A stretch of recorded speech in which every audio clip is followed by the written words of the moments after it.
There's a lot of concern about his policies, his positions, his demeanor. All of those things, I think, will be something that people are going to want to. They're going to want there to be a sharp critique from the NDP about who he is and what he stands for and what the direction that party is going in. Right now, for instance, we see young people across the country organizing unions in their workplaces, in very untraditional workplaces and in very untraditional ways of organizing. And I think that's a very hopeful sign. So, it wouldn't strike me that one of your main threats would be, a conservative leader or a conservative party, or that your voters would vote for a party like that. Can you break that down to me? How is it that, a party like yours could be bleeding support to that party, or vice versa?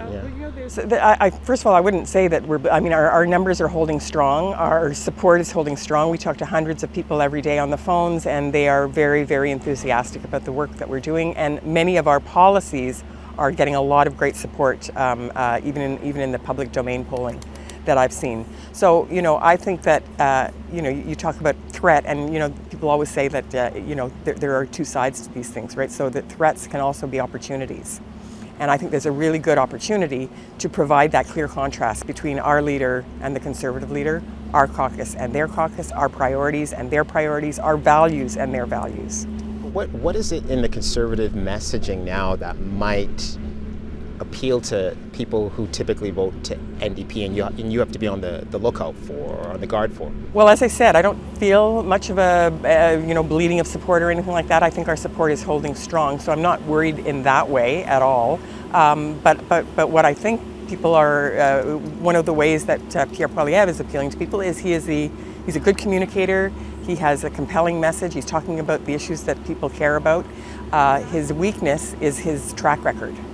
And I think that's going to be something that we're going to have to really highlight. Do you feel like he's trying to appeal to the working class in the way that you do? Oh. I think he probably is trying to do that, but he's going to have a tough time. He was in the Harper cabinet, and the Harper cabinet was no friend to working people. Okay. And what are you hearing from him that does appeal to the working class? Well, right now, he's talking about bread and butter. He's talking about the cost of living. He's talking about the cost of bacon. He's talking about gas prices. He's talking about the things that people are preoccupied with right now. And I think that's smart, personally. And I think, I think everybody should be talking about that and looking for solutions. I haven't heard any big solutions beyond very simplistic things that actually don't make sense. We are talking about solutions that actually will help people with the cost of living.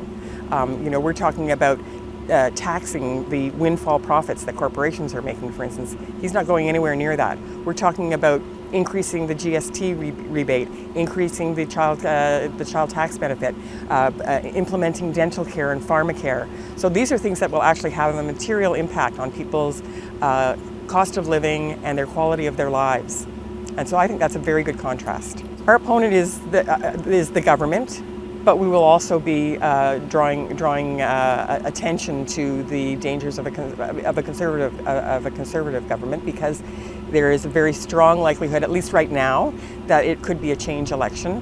And if it's a change election, then people need to have choices. And unfortunately, often the choices that are presented to them, whether it's through the media or through other political parties or whatever, is that there's only two choices, but there are not only two choices. And I think we have to be very, very clear that if you want to replace the government, you can replace the government with a new government that actually reflects your priorities and that cares about you.